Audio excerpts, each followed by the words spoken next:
en nombre de la Universidad de los Andes y la Oficina de Scouting y Promoción, entonces les vamos a dar la bienvenida a esta franja de clases en el marco que es la Feria de Colegios Uniandes. Pues nos van a estar acompañando Marta y Adriana en representación como del programa de microbiología, y pues antes de eso queríamos recordarles que esta sesión está siendo grabada y la podrán ver ustedes después, les va a llegar un link. ¿Qué más? Hemos habilitado el chat, entonces ustedes pueden hacer sus preguntas, Adriana o Marta las pueden ir respondiendo, o yo incluso les puedo ayudar si es algo así con respecto a la universidad. Recuerden que Marta y Adriana no van a estar encargadas de responder preguntas muy puntuales de la universidad, por ejemplo, costos de programas, procesos de admisión, eso ya lo podrán hacer como en un link que les mandaré al final, que va a haber como un stand para que ustedes pregunten todas esas cosas que necesitan. Y pues nada, entonces acá les doy inicio a pues la clase que ustedes van a tener ahora. Bueno, chicos, buenos días. ¿Ya están viendo mi pantalla?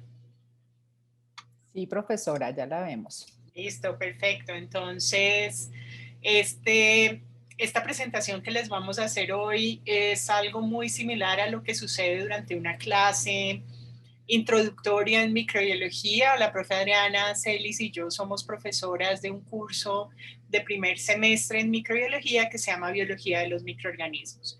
Y el tema que escogimos para presentarles hoy es sobre virus, pues básicamente porque es lo que vamos a empezar la próxima semana en el curso de Biología de los Microorganismos, pero también porque pues obviamente estamos ahorita en una pandemia causada por un virus y de pronto puede ser interesante para ustedes aprender sobre la biología de los virus.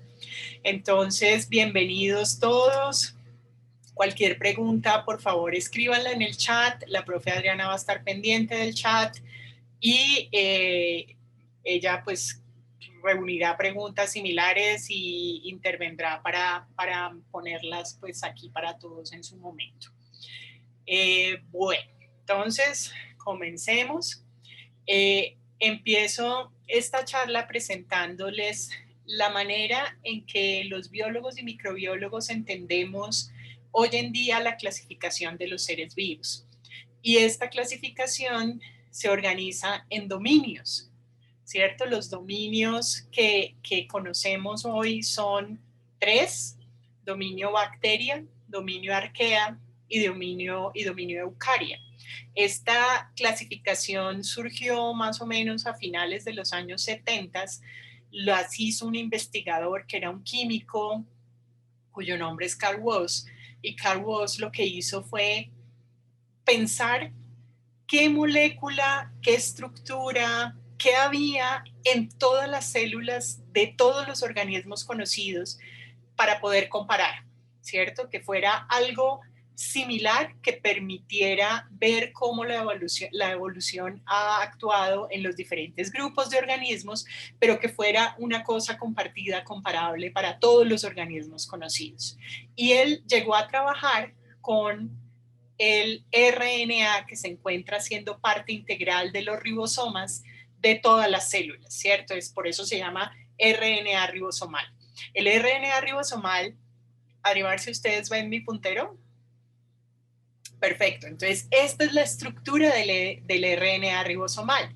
Y como les dije hace un momentico, hace parte de los ribosomas y todas las células que conocemos tienen ribosomas.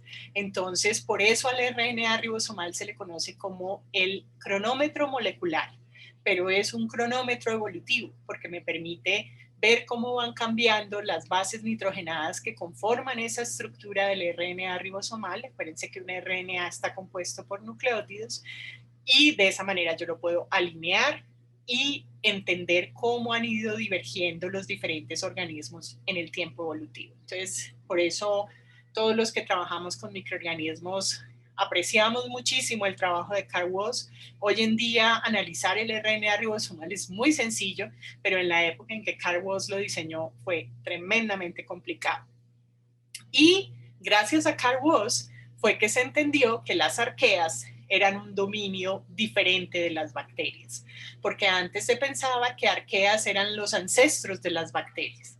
pero hoy en día sabemos que son otro grupo completamente diferente de microorganismos y por eso tenemos estos 3 dominios. Pongan, Adrimarce, revisa el chat a ver qué dicen los chicos que están ahorita ya conectados sobre si conocían la existencia de los dominios. ¿Sí? Podríamos hacer como una especie de encuesta rápida de si conocían los dominios o no. Dejo de compartir pantalla y tú pones la encuesta. No te oigo. No te oigo. Perdón, perdón. No me deja hacer eso, María Alejandra. No sé si es porque no soy anfitriona, tal vez, pero no me deja hacer las votaciones. A mí tampoco.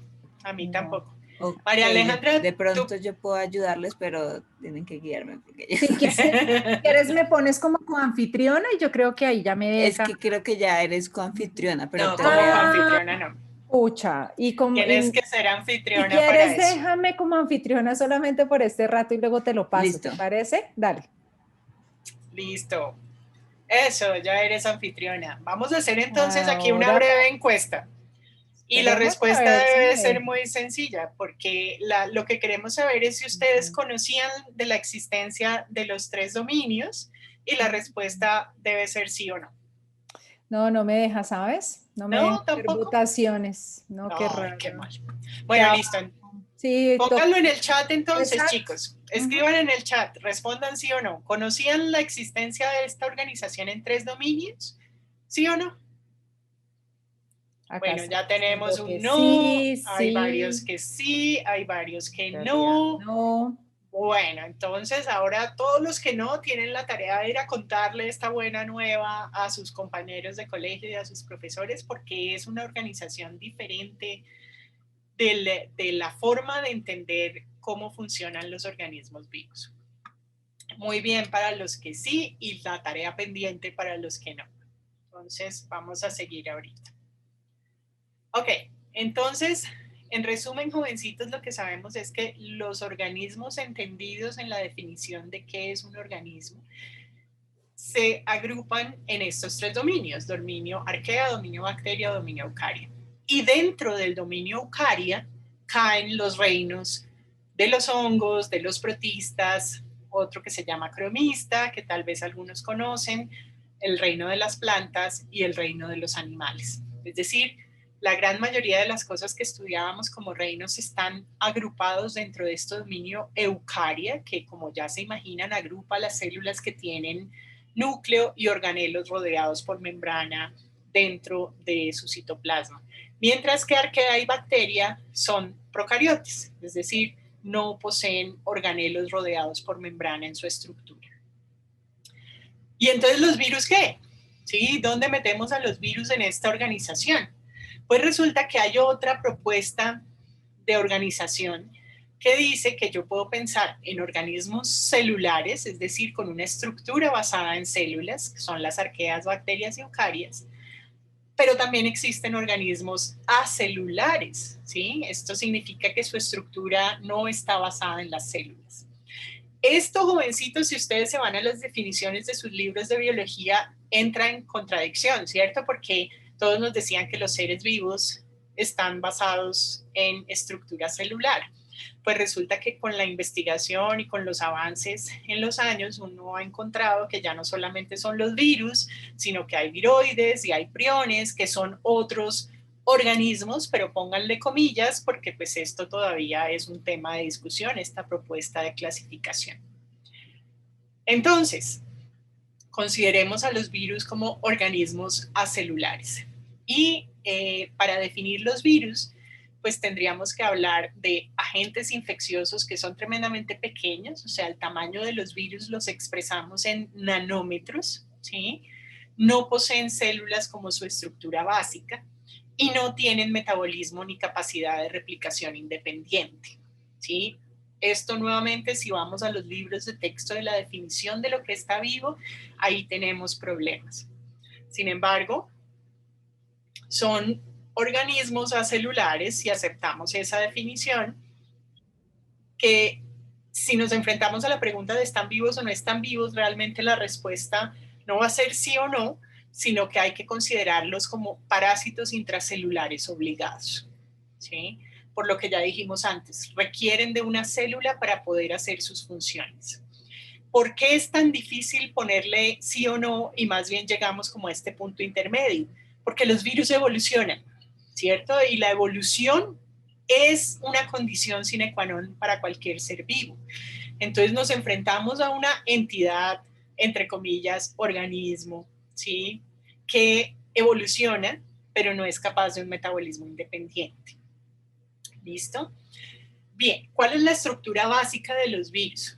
Poseen material genético, en este caso acá en esta figurita les están mostrando el DNA y es lo mismo que vemos acá abajo, hay un DNA como material genético. Ese material genético está rodeado por una cubierta proteica que se llama cápside, ¿sí? Y aquí la vemos muy bonita, se ve cada componente de esa cápside que recibe el nombre de capsómero, y acá también la vemos en este esquemita, esta sería la cápside. Y algunos virus poseen una capa adicional que se conoce como envoltura. Acá este virus posee envoltura, este virus no posee envoltura, ¿sí? El de arriba no, el de abajo sí. La envoltura es en realidad parte de la membrana celular que el virus estaba infectando para hacer su ciclo de reproducción y cuando sale de la célula se lleva parte de esa membrana.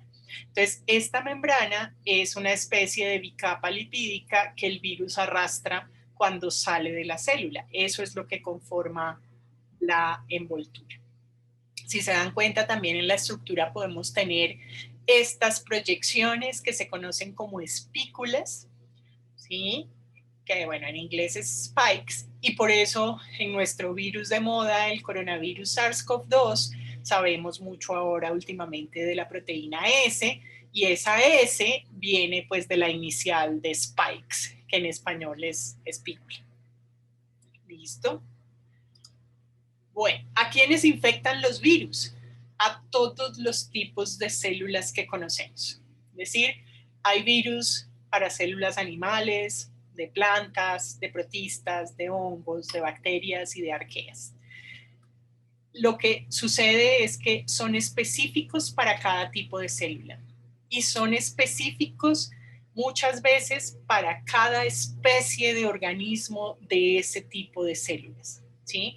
Por eso, cuando hay estos cruces de la barrera de especie, uno se preocupa porque normalmente los virus están muy concentrados en una sola especie que pueden infectar, y cuando se pasa esa barrera específica, pues puede haber recombinaciones de los virus y ahí aparecen nuevas variantes que pueden ser pues un problema porque nuestro sistema inmune nunca lo ha visto. ¿Listo? Muy bien. Entonces vamos a pasar rápidamente por unos ejemplos de virus que son patógenos para diferentes células. Los virus patógenos de animales son los que más conocemos, ¿cierto? Porque pues, nos afectan a nosotros y a animales que nos interesan por diferentes razones. Entonces, los virus normalmente se clasifican por su estructura y por el material genético que tienen y por la especie o las células que son capaces de infectar. Estos son los criterios más importantes para clasificar los virus. Entonces, acá les pongo inicialmente el material genético que tiene cada familia viral y empiezo con los virus que tienen como material genético DNA de sencilla cadena. Ahorita yo sé que algunos de ustedes van a estar pensando, debe ser un error, el DNA siempre es de doble cadena. Pues no, hay virus que tienen DNA de sencilla cadena, ¿sí? Un ejemplo es la familia Parvoviride. Y la familia Parvoviride, aquí les puse solo unos ejemplos que tal vez puedan ser familiares para ustedes, como por ejemplo el parvovirus. Parvovirus es un virus que infecta y genera enfermedades graves que pueden llevar a la muerte de perritos, ¿sí? Lo que vemos acá es un cachorro que tiene una diarrea sanguinolenta muy profusa, y esto es porque este virus se replica, se reproduce en el epitelio intestinal y destruye el epitelio y empieza a salir pues sangre por el intestino. Entonces por eso se produce la diarrea sanguinolenta. Entonces, hay vacuna para los parvovirus, por eso es tan importante que uno, si tiene una mascota, sea muy juicioso con las vacunas y no sacarlo a ambientes donde pueda haber otros perros, porque este es un virus que circula pues, en el ambiente. Y un ejemplo también de parvovirus que infecta a los humanos es uno que se llama eritrovirus y que causa algo conocido como la quinta enfermedad. Y la quinta enfermedad es una de esas enfermedades virales que le dan a los niños chiquitos en su mayoría, que aparece así como una erupción, ¿sí? Se ven los cachetes rojos, a veces se mueve hacia el torso y la cintura, pero en realidad eso pasa sin mayor complicación. Es decir, hay mucha gente que tiene anticuerpos contra el virus de la quinta enfermedad, pero que no recuerda nunca haber sufrido una enfermedad como esta. Bien, ahora pasemos a los virus que tienen como material genético DNA de doble cadena y que además tienen envoltura. ¿Sí? ¿Recuerdan esa capa lipídica externa que se llevan los virus al salir de las células? El primer ejemplo es de la familia Poxviridae. El virus se llama ortopoxvirus y es el agente causal de la viruela. ¿Sí? La viruela es una enfermedad que probablemente ustedes nunca han visto, pero que causó millones de muertes durante todo el siglo XX y por supuesto antes de eso. Hoy en día esta es la única enfermedad que se considera erradicada de la Tierra porque el programa de vacunación ha sido tan extendido y tan eficiente que ya se considera que no hay viruela transmitida pues, en comunidad en todo el planeta. Era una enfermedad terrible porque si bien las formas más usuales de la enfermedad no eran, digamos, tan mortales, o sea, la forma más usual era esta que se llamaba viruela ordinaria, sí dejaba unas cicatrices muy severas en la piel de las personas que lo sufrían. Entonces, pues la gente quedaba con secuelas psicológicas, sobre todo durante toda su vida, por las marcas que dejaba la viruela en la piel. Pero también había unas formas que se llamaban viruela maligna y viruela hemorrágica. Viruela hemorrágica, por ejemplo, era mortal en la mayoría de los casos. Y a la mayoría de los que afectaba eran los niños. Entonces, esto era realmente un flagelo y mató a cientos de millones de personas en el siglo XX, por ejemplo. Bien, el siguiente ejemplo que les traigo es uno también DNA de doble cadena con envoltura de la familia Herpesviridae. Este es un virus que se llama varicelovirus y como dice su nombre, causa la varicela. Si se dieron cuenta, acá la viruela se le llamaba smallpox y a la varicela se le llama chickenpox. Y no tiene nada que ver, esto es en inglés, ¿no? Y no tiene nada que ver con los pollos. Este no es un virus que afecte a los pollos, sino que ante la severidad de la viruela, a esta otra forma que también genera erupciones en la piel, como estas ampollas en la piel, pero era mucho más suave, entonces se le llamó como la viruela cobarde más o menos, ¿sí? Pero pues era como un símil de que no era tan grave. Entonces la varicela es una enfermedad común en los niños y pues se ven estas como ampollitas que se generan en la piel llenas de líquido claro y en realidad esa es una enfermedad que se supera relativamente fácil. Sin embargo, el problema es que el virus que causa la varicela se esconde en terminales nerviosas del cuerpo, ¿sí? Pasa la enfermedad de la varicela cuando uno es niño y algunos de estos virus van y se esconden del sistema inmunológico del organismo en las terminales nerviosas. Y reaparece en la edad adulta por razones que todavía no son muy claras, como una forma que se conoce como varicela zoster, ¿sí? O culebrilla también le dicen. Entonces, esto es tremendamente doloroso, ¿sí? Porque imagínense el virus replicándose en las terminales de los nervios. ¿Sí? Normalmente aparece como un cinturón por acá, por el plexo. Entonces, es una consecuencia de esa infección que uno tuvo en la infancia con el virus de la varicela. Sin embargo, hoy en día contamos con una vacuna contra la varicela. Y realmente la razón para uno vacunarse es más bien para evitar esta complicación de la varicela zoster, no tanto para evitar la infección con el virus de la varicela cuando uno es niño, porque como les decía, esa no es tan grave. Bien, y por último, en este grupo también de virus DNA de doble cadena con envoltura está el hepatnavirus, y hepatnavirus es muy importante porque causa la hepatitis B, y la hepatitis B pues puede ser una enfermedad mortal, ya que las complicaciones de la hepatitis pueden generar cirrosis, daño hepático, daño en la función hepática de forma permanente e incluso tumores hepáticos. Entonces, por eso también es importante hacer uso de las vacunas que existen para la hepatitis B. Adri Marce, no sé si hay preguntas en el chat. ¿Todavía no?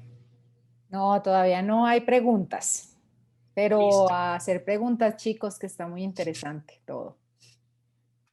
Sí, no sean tímidos. Pregunten. Muy bien. Siguiendo con los virus, pero ahora vamos a pasar a otro material Por genético. aquí hay una pregunta. Dice, Dime, ¿por dime. qué dicen que entre más grande la persona da más duro la varicela?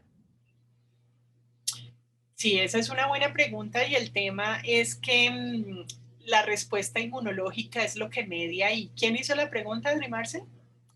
Está preguntando Yadi Florian. Yadi, ¿tienes algún caso en tu familia de varicela en un adulto? Dice que si es porque le da la varicela zóster o es porque le da la varicela normal. Depende de la presentación clínica, Yadi. Porque como te decía, la varicela zóster es esta como bandas, no necesariamente ocurren en el tronco, pueden ocurrir en otros lugares del cuerpo, pero siempre siguiendo como la línea de nervios, ¿sí? Y eso es muy típico porque es un dolor insoportable, ¿sí? No soportas ni siquiera la ropa, ¿sí? De lo impresionante que es esa replicación del virus en los nervios, mientras que la varicela, la que le da a los niños normalmente, ocurre en todo el cuerpo, ¿sí? No hay como ese tropismo por ciertos lugares específicos, ¿sí? Es verdad que estas enfermedades virales, cuando ocurren en la niñez, se superan muy rápidamente, mientras que cuando uno nunca los ha visto y se enfrenta con ellos en la adultez, en realidad el sistema inmunológico lo que hace es montar una respuesta bien exacerbada contra esos invasores, y la respuesta, digamos, de todo ese malestar y estar más tiempo enfermo, dependes de eso, ¿no? Tu sistema inmunológico ya está muy, muy consciente de que es propio y que es ajeno, y cuando llega algo tan invasor, tan diferente, pues responde y responde fuertemente, ¿sí? Y aquí tenemos una pregunta entonces que va de la mano. Dice, si a uno nunca le dio varicela de niño, ¿le puede dar de adulto? Sí, claro que sí. Te puede dar, así que lo mejor es vacunarse. Lo siguiente dice, quisiera saber cómo el virus entra en las terminales nerviosas específicamente. Sí, como sabes, los virus, si me permites, voy a contestarte esa pregunta después porque la respuesta depende de los receptores que se encuentren en las células que pueden infectar y las características de la superficie del virus. Pero allá vamos a ir en un momentico, entonces te lo respondo en un rato. Y acá hay otra pregunta que tal vez vamos a responder un poco más adelante. Y ¿los microbiólogos pueden crear vacunas? Los microbiólogos trabajan con los equipos que crean las vacunas, sí señora o señor, No. porque en realidad la generación de vacunas es el trabajo de un equipo multidisciplinario, ¿sí? De equipos muy grandes, con inversiones importantes, en donde se requiere la experticia de muchas profesiones. Bueno, entonces voy a seguir con los virus de RNA de sencilla cadena, ¿sí? Recuerden, estamos hablando del material genético que poseen los virus, eso nos ayuda a clasificarlos. Y aquí tenemos a los picornaviridae. Picornaviridae tiene varios ejemplos: enterovirus, que causan diarreas; los rinovirus, que son los que causan el resfriado; y entre los enterovirus hay un virus particular que es el virus de la polio, ¿sí? Y el virus de la polio es algo que, chicos, ustedes no lo recuerdan porque a uno lo vacunan contra la polio cuando tiene meses, ¿cierto? Creo que la primera dosis en el esquema colombiano de vacunación contra la polio es como a los 2 meses de nacido. Esto, y después les toca ponerse una segunda dosis a los 6 meses y después como al año, pero es la vacuna ideal. ¿Por qué? Porque es tremendamente efectiva, es oral, ¿cierto? Son unas goticas que le dan a los bebés, o sea, ni siquiera es un pinchazo, nada, y protege, ¿sí? ¿Por qué se le da a un bebé tan pequeño cuando sabemos que el sistema inmunológico de un bebé a los 2 meses no va a guardar memoria suficiente? Es porque es una enfermedad tan terrible, que es mejor poner varias dosis y hacer los refuerzos que se requieran hasta que haya la memoria inmunológica suficiente para evitar que un bebé vaya a sufrir de esta enfermedad.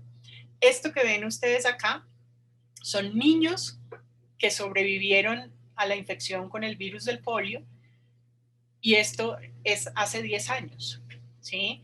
La vacuna contra polio la conocemos hace mucho tiempo y, como les digo, es tremendamente efectiva. Nosotros ya no vemos esto en Colombia, por ejemplo, ¿sí? Pero ¿qué pasó en Angola? Pues que había una guerra civil y la gente, pues, que terminó dominando no aceptó que la Organización Mundial de la Salud distribuyera las vacunas contra la polio porque pensaban que había algún tipo de, no sé, agente que iba a esterilizar a la población, ¿sí? O sea, son estas teorías conspirativas que no tienen ningún asidero en la realidad.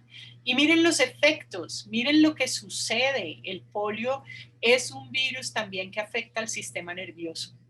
Y miren el daño que genera, porque se atrofia el desarrollo de las extremidades, por ejemplo. Y entonces son personas que toda la vida van a vivir con dificultades para su movimiento y que eventualmente puede generar también complicaciones de otra naturaleza. Y aquí en este grupo está también el virus de la gripa, ¿sí? Que serían los rinovirus. Los rinovirus, si todos recordamos, pues hemos tenido gripas muchas veces en la vida. Y es porque los virus de RNA son, comparados con los virus de DNA, mucho más propensos a cambiar, ¿sí? Entonces, cada vez que nos infecta un nuevo virus, pues puede tener variantes que nuestro sistema inmunológico no reconoce porque pues son diferentes, entonces otra vez sufrimos la enfermedad. Pero afortunadamente son enfermedades pues muy suaves. Como son virales, no hay que usar antibióticos porque pues, los antibióticos para los virus no sirven para nada. Si es algo que se puede manejar sencillamente con reposo y con Dolex para manejar el malestar, eso es lo que hay que hacer. Bueno, y la hepatitis A, que es una forma bastante suave de la hepatitis, pero que también hay que cuidar, es la enfermedad que típicamente produce este amarillamiento de la piel y de la esclerótica de los ojos, y que pues también tenemos vacuna para eso. Entonces, pues hay que aprovechar las vacunas. ¿Aparecieron preguntas? Tú me avisas, Adri Marcia. Yo te aviso, todavía nada. Listo. Entonces, chicos, sigamos con RNAs de sencilla cadena que pueden tener también envoltura. Y si se dieron cuenta, me voy a devolver. Aquí les puse un positivo. En este también aparece este positivo. Ahorita les voy a explicar eso qué significa. Entonces, en este grupo tenemos también varios virus que pueden generar enfermedades. Entre los alfavirus tenemos el agente causal de la chikungunya. Entre flavivirus están los agentes causales de la fiebre amarilla y del dengue, pues que son enfermedades muy comunes entre nosotros porque quien transmite esta enfermedad pues son vectores, son mosquitos, y pues en nuestras latitudes tenemos muchos mosquitos y por eso se transmite fácilmente. Y aquí también entre RNAs de sencilla cadena de sentido positivo con envoltura se cuenta pues con los coronavirus, y aquí está el SARS-CoV-2, por supuesto, agente causal de la COVID. Bien, este no lo vamos a ver ahorita porque el tiempo que tenemos es cortico, pero les dejo ese enlace para que lo vean en sus casas después y estudien un poco sobre cómo funciona la infección que genera el coronavirus. Y lo que sí vamos a hacer ahorita es que vamos a hacer un corona quiz. Pues la universidad ha estado trabajando en un proyecto de detección y de educación sobre esta pandemia. Entonces les pido el favor que hagan ahorita, es muy cortico, este Corona Quiz. La profe Adriana les va a poner el enlace en el chat para que ustedes puedan entrar al enlace, respondan el Corona Quiz. Voy a dejar de compartir y en el chat me cuenten cuál fue su puntuación. Denme 2 segundos porque no me está dejando hacer esto, pero ya estoy viendo cómo lo arreglo. Denme 2 segundos. Voy a ver si lo puedo copiar directamente de acá. No me deja, ¿No te deja? ¿sabes? No, no me deja copiarlo aquí. No sé por qué. A ver si de pronto aquí me deja. No. No. ¿No te lo deja copiar tampoco? No, ¿a ti tampoco te dejó? Estoy intentando, pero es que no me sale la ventana del chat. Ah, la del chat sí me sale a mí, pero no me deja copiarles el enlace. Debe ser porque tú eres el coanfitrión, anfitrión ahora, ¿no? Bueno, acá hay chicos, preguntas. Mientras tanto, podemos ir mirando. Copien ustedes, escriban el enlace, se demoran un tris, pero entren y me cuentan cómo les va.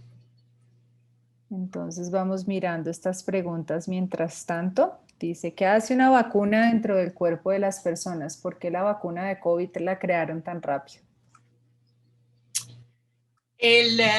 Esta vacuna se pudo crear tan rápido porque ya existía el conocimiento previo de cómo usar rápidamente la información genética del virus para generar este sistema que permitiera la respuesta inmunológica en un organismo como el nuestro. Es decir, de este tipo de vacunas ya se estaba trabajando hacía muchos años, solo que todavía había mucha prevención sobre cómo usarlas y qué efectos secundarios podrían tener. Sin embargo, en el contexto de la pandemia, que nos estábamos enfrentando también a la paralización del mundo, pues prácticamente, se permitió la generación de estas vacunas como uso de emergencia, ¿cierto? Porque pues en riesgo había muchas más cosas y valía la pena hacer esta puesta en marcha de esta nueva forma de producir vacunas. Entonces, ¿qué hacen las vacunas? En general, las vacunas lo que hacen es que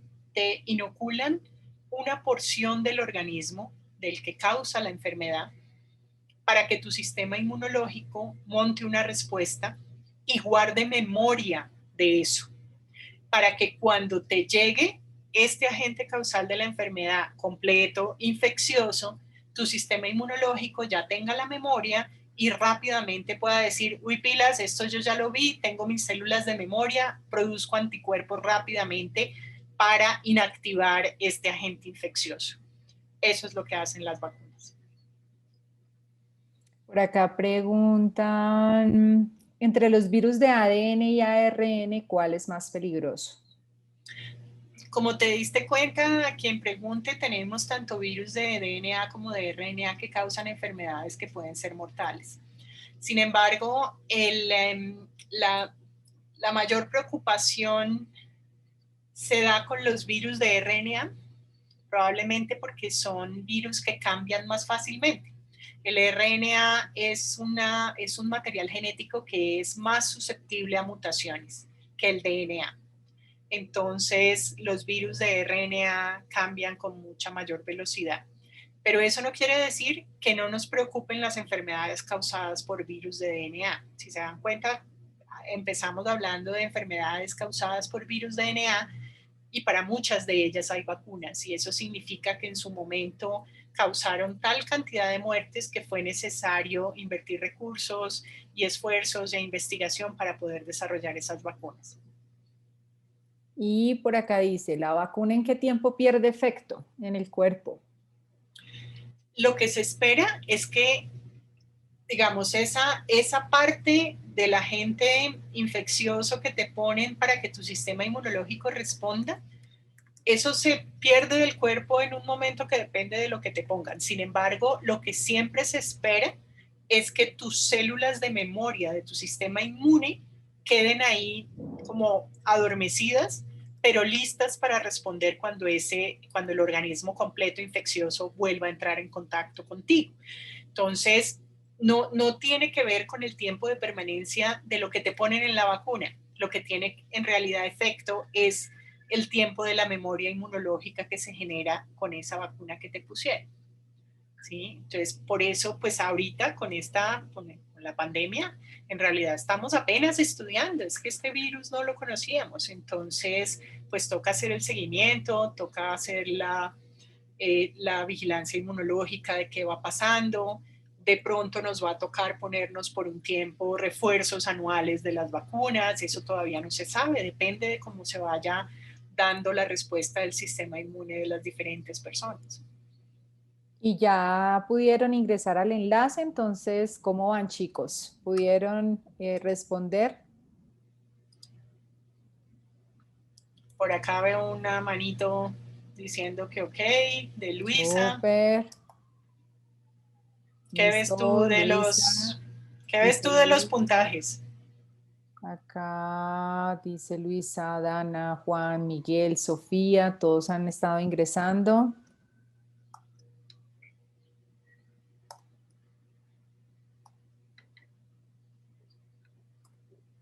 Dice, ¿cuánto es el tiempo promedio aproximado para conocer los efectos secundarios de la vacuna? Pues ya sabemos que no hay efectos secundarios agudos, digamos, en una gran proporción de la población. Se ha visto algunos efectos deletéreos, pero en una proporción tremendamente pequeña de las personas que han recibido las vacunas, de manera que eso, en principio, chicos, eso es normal, ¿cierto? Porque entre toda la diversidad de nuestro genoma y de la expresión de ese genoma y de los sistemas inmunológicos de cada uno, siempre se espera que haya una pequeña proporción de la población que vaya a tener algún efecto secundario deleterio en respuesta a la vacuna. Pero lo que hemos visto hasta el momento es que para todas las vacunas y para la gran mayoría de la población no hay efectos secundarios importantes. Bueno, yo voy a... ¿Ya te están contando cuánto fue ¿Cómo fue el puntaje, chicos? ¿Cómo les fue con la Corona Quiz? 10 de 10, Yadi. Muy bien, Luisa, 10 de 10. Juan Esteban dice 10 de 10. Miguel dice 10 de 10. Excelente. Bueno, ¿dudaron en algo, chicos, o no? Todo muy fácil. 10 de 10, dice Sofía. No, esto está muy bueno. Fantástico. Estos chicos sí quieren ser microbiólogos. Ajá, súper. Bueno, yo aquí llené al azar todo y para mirar mi puntuación, bueno, aquí lo hice al azar, me salió 7 de 10. Y fíjense que para todos hay una animación. Para cada pregunta hay una animación que luego ustedes pueden ver si tenían dudas o si quieren volver a tomarlo o incluso si quieren ponerle a gente, a sus amigos, a sus vecinos, a sus familiares, a que hagan el Corona Quiz, por favor, adelante. Esto es libre para todo el mundo. Entonces, y ojalá sobre todo en las que tuvieron dudas, revisen las animaciones que hay allí. ¿Listos? Bueno, entonces voy a seguir por acá. Hay personas que todavía están entrando. ¿Tú les puedes dar ingreso, Adri Marce? No, a mí ya no me sale porque bueno. cedí mi anfitriona Zaira que estaba por acá. Listo. Entonces, jovencitos, sigamos con, y aquí fíjense que cambiamos. RNA de sencilla cadena, pero ahora dice negativo. Y ahora les voy a explicar eso qué significa. Y aquí tenemos unos ejemplos de virus que también son una preocupación muy grande. Risavirus, por ejemplo, es uno de sus representantes es el agente causal de la rabia. Entre los filovirus tenemos a virus del ébola y de Marburg. Y estos son virus, estos particulares de ébola y Marburg, son virus que causan fiebres hemorrágicas. Y no sé si algunos de ustedes han visto esta película que se llama Contagio. Antes de esa película había otra que, si no estoy mal, se llamaba Ébola o algo así por el estilo. Y estos virus realmente causan esas infecciones severas que generan la disrupción de los vasos sanguíneos y que por eso se generan estas hemorragias tan profusas y pues tienen una tasa de mortalidad como del 50%, ¿cierto? O sea, los virus de ébola son unos virus tremendamente agresivos que afortunadamente se han mantenido muy circunscritos a una zona geográfica y pues se han controlado de esa forma. Ya existe una vacuna que no está disponible pues para todo el mundo, pero para quien va a viajar a estas zonas puede solicitarla dependiendo pues, de lo que vaya a hacer. ¿Alguien puede decirme cuánto es la tasa de mortalidad del coronavirus actual?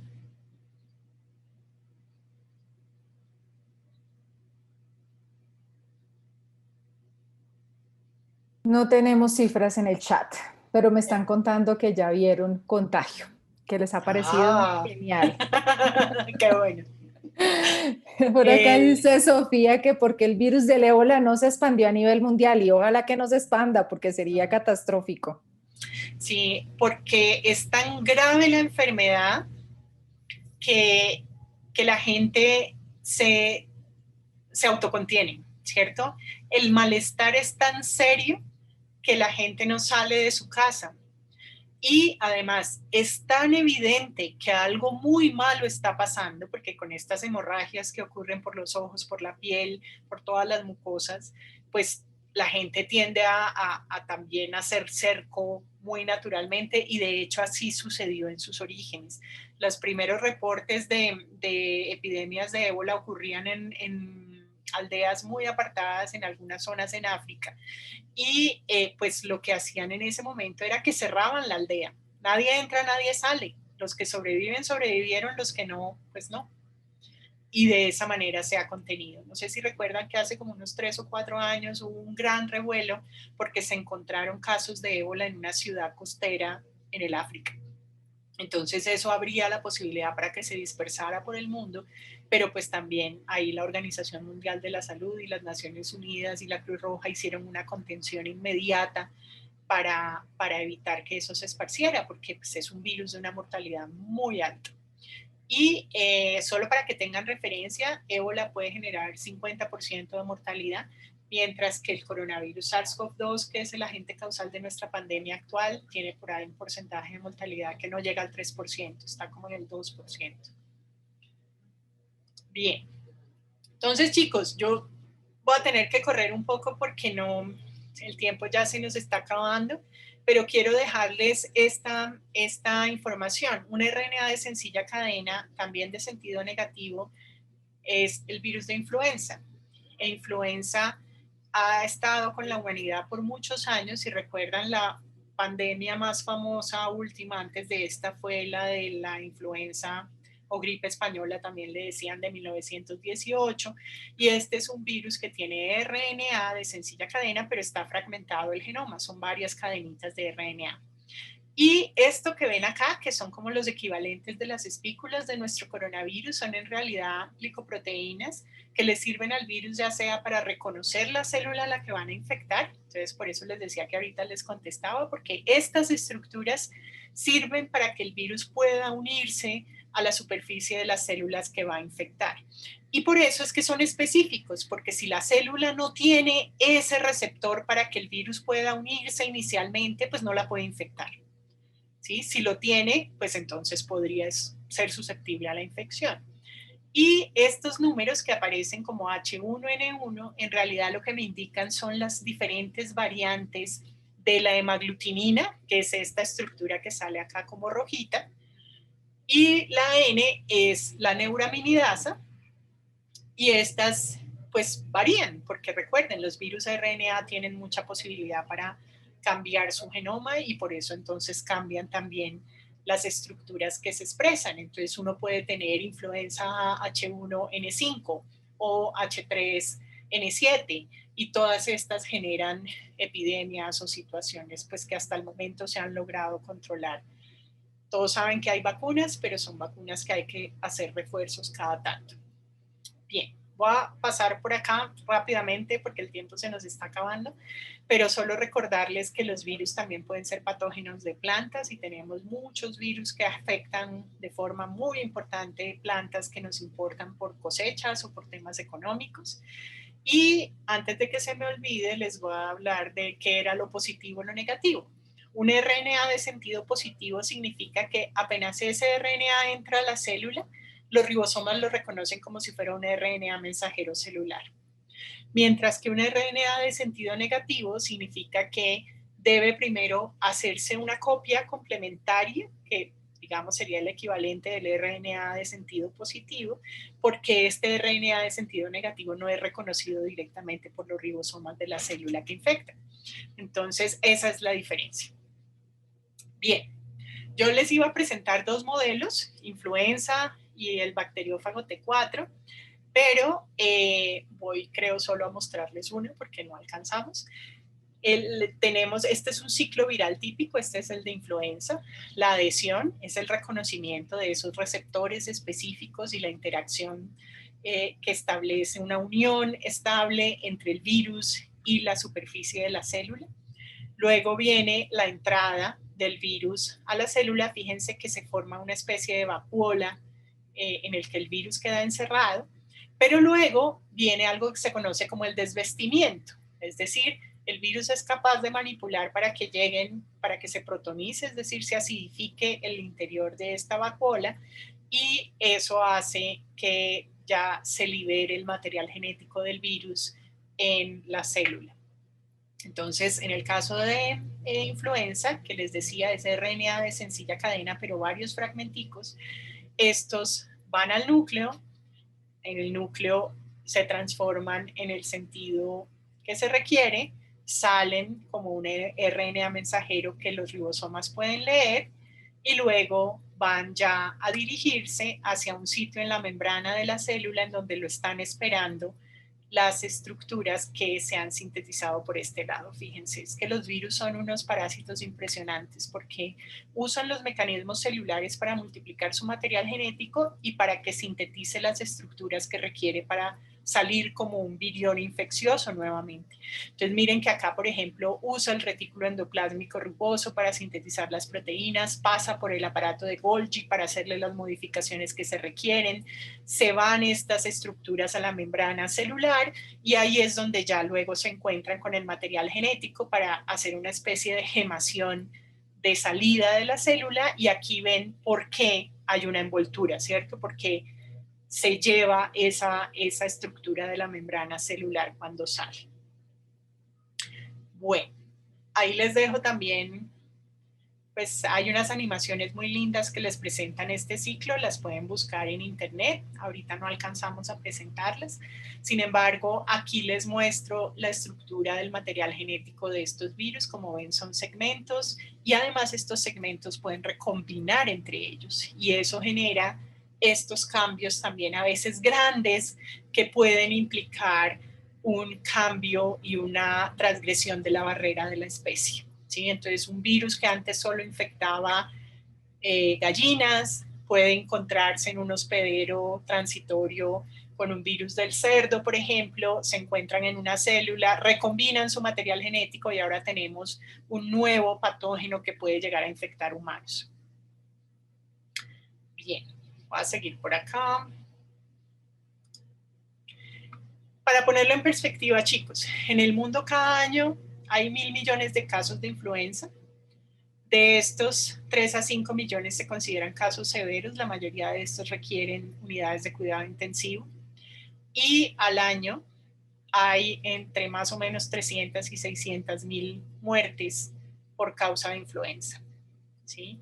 Entonces, esto se los muestro para que se den cuenta que nosotros vivimos con los microorganismos, convivimos con ellos, ¿sí?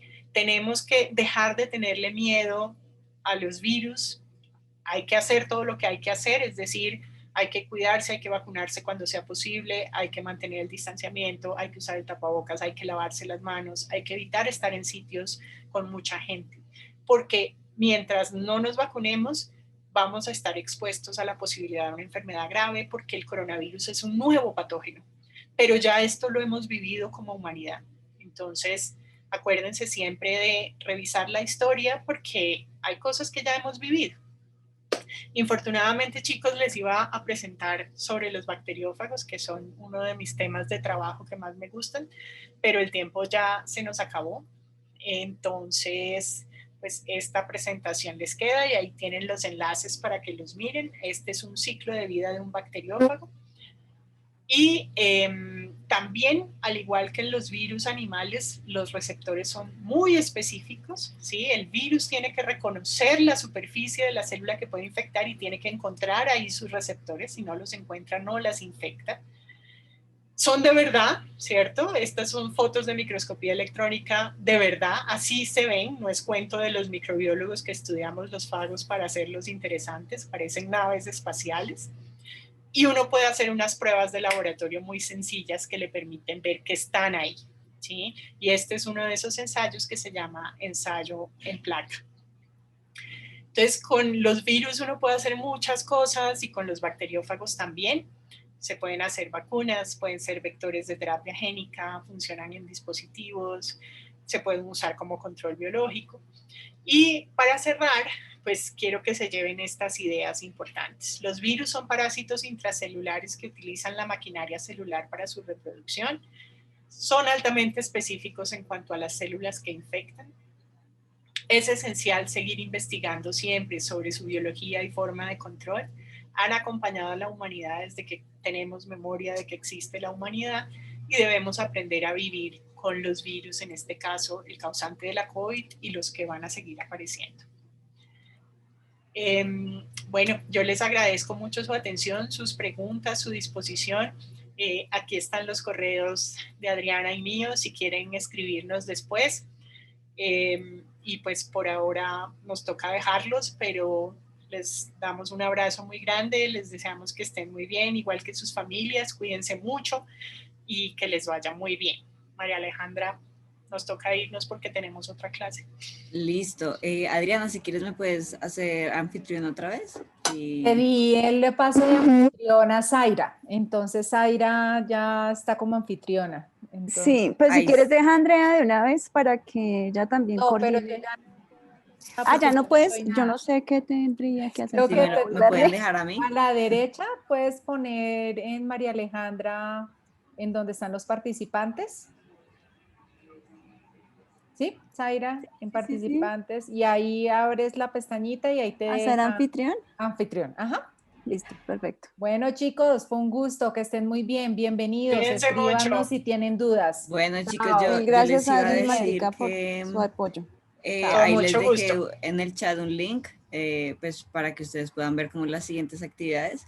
Y pues también yo ya me considero patrimonio de la universidad después de tantos años de estudio. Entonces, si tienen alguna duda como con respecto a la vida universitaria o algo así, pues acá me pueden escribir o me pueden preguntar, como aprovechen.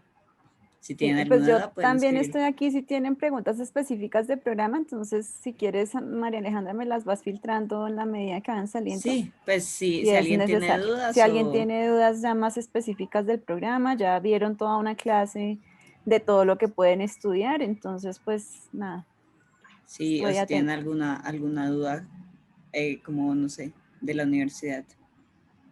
Para entrar a la universidad tengo entendido que tienes que, pues, hacer todo el formulario de inscripción, después de los resultados del ICFES. Ahí en el link que les puse de la carrera y los métodos de pago, ahí en el link que les puse va a haber un stand como de apoyo financiero, entonces ustedes pueden hacer todas esas preguntas. Yo exactamente no me sé las cifras, o también pueden escribir a este correo que ya se los va a pasar. Ahí está, como en el link que les pasé antes, esperen, vuelvo a copiárselos.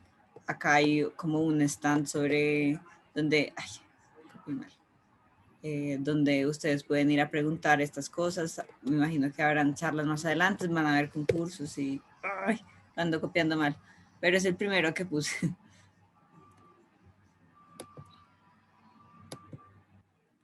Bueno, yo no sé si tengan alguna otra duda.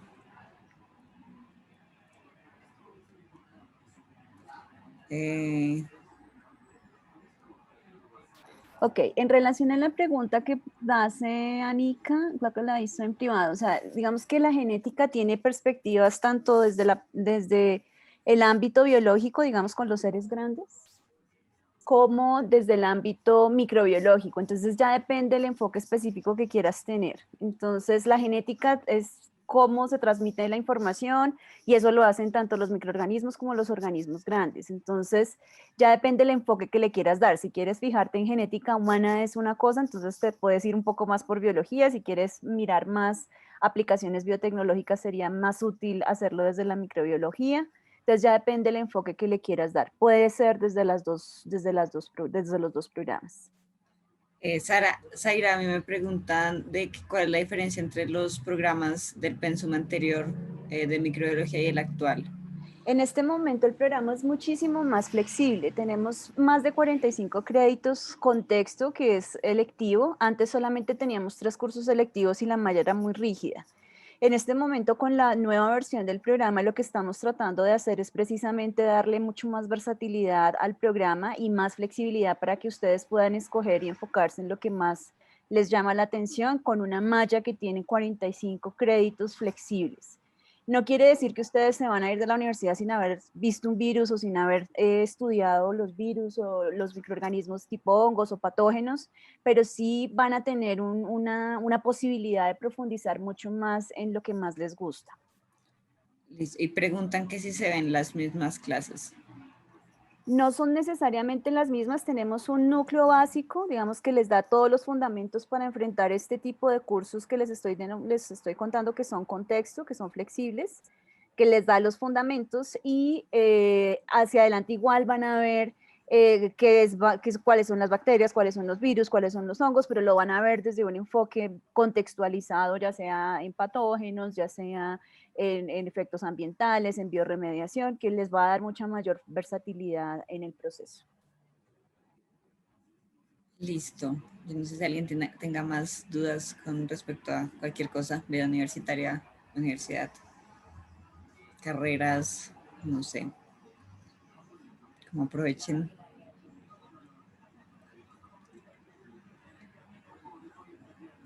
Se pueden acceder a becas. Ya les diste los links de financieros, ¿cierto? Sí, yo tengo la beca que quiero estudiar. Yo apliqué la forma en la que yo apliqué. Me imagino que seguirá igual como ahora. Ustedes llenan el formulario de inscripción en la universidad y hay una casillita que dice como si ustedes quieren participar pues en apoyos financieros o en becas. Y pues ahí ustedes pueden aplicar, realmente simplemente hacerle clic y si ustedes como que cumplen, el primer filtro es el ICFES, entonces si ustedes pasan ese corte, pues entonces ya los empiezan a pedir papeles, luego entrevistas, luego como asesoramiento psicológico, como para ver si ustedes cumplen el perfil que busca la universidad. Pero recuerden que es una beca de excelencia académica y necesidad económica, entonces como necesitan tener las dos. ¿Cuál es el link para acceder a una posible beca? Lo que te digo, María José, apenas ustedes ponen el inscripción a la universidad, ahí les va a aparecer en el mismo formulario. Hay otras becas o ayudas que ya esas sí se pueden buscar por aparte. Por ejemplo, becas específicas de matemáticas o de economía. Zaira, me preguntan que si quisiera hacer doble carrera con microbiología y biología, ¿podría abordar genética desde ambas perspectivas o tendría que enfocarme en una? Pues lo que tengo entendido es que algunas se homologan, pero pues Zaira sabrá más. ¿Me repites la pregunta, por favor? Que si hacen doble programa con biología y microbiología, ¿se podría abordar genética desde ambas perspectivas o tendría que enfocarme en una? Digamos que para las enfermedades humanas depende de la perspectiva desde donde lo mires. O sea, uno puede mirar las enfermedades desde el agente patógeno. Entonces, si tú lo estás mirando desde, por ejemplo, la bacteria, el microorganismo, el virus, pues lo vas a tener que ver desde la microbiología. Pero si lo miras desde el huésped, entonces lo miras desde la biología porque el huésped es el quien recibe el efecto de ese patógeno. Entonces, por eso te decía, depende de la perspectiva.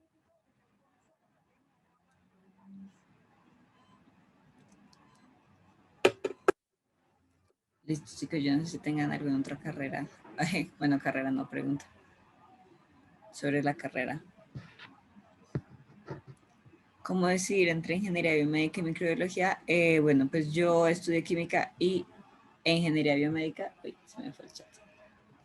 Yo estudié química e ingeniería biomédica y cómo decidí, pues decidí ya estando en la carrera, como que yo entré a química porque me parecía muy chévere, pero ingeniería biomédica me parece que es una forma muy bonita como de integrar como conocimientos biológicos o pues médicos, químicos, lo que sea, con la ingeniería.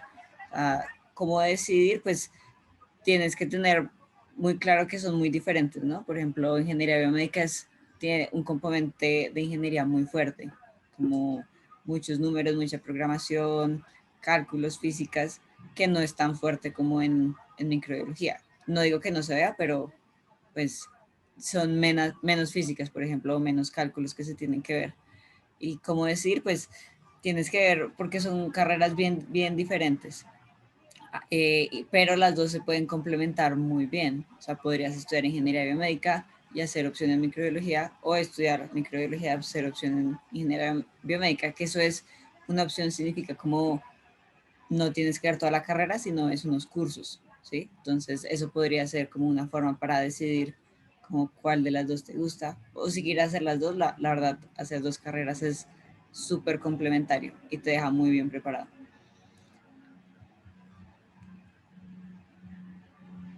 Bueno, en relación a esa pregunta que nos hicieron ahorita de cómo decir entre biomédica y microbiología, depende del enfoque que quieras tener. Digamos que biomédica puede llevarte por dos ramas, una parte más por la parte de generación de dispositivos, de artefactos, de elementos que ayuden a los procesos médicos, y la otra parte es como investigación en biomateriales y otros procesos que pueden ser útiles.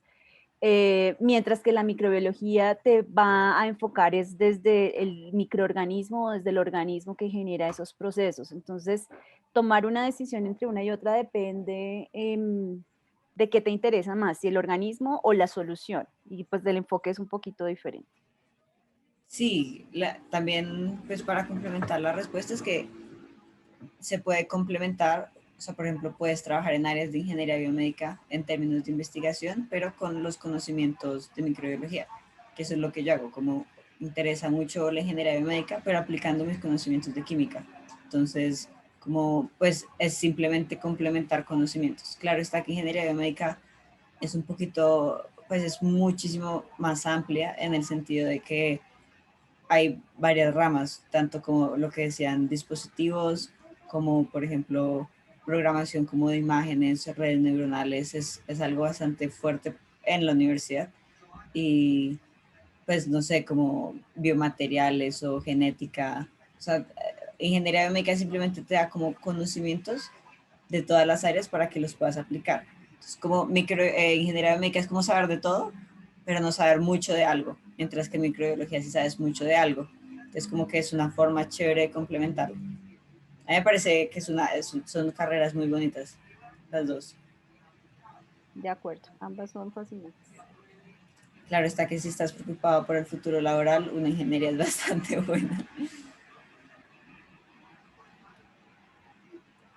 Bueno, yo creo que ya muchos se están despidiendo, entonces, Y yo si no no sé hay si más Víctor, dudas, pueden bueno, visitar el Víctor se stand. fue. Bueno, Zaira, Señora, muchas gracias. No, ya, bueno. ya todos se fueron. Bueno, Uy, Zaira, sí, muchas ah, gracias. listo. Bueno, Andrea, te cuidas entonces. Muchas Bueno, gracias por tu ayuda. claro que sí. Hasta luego.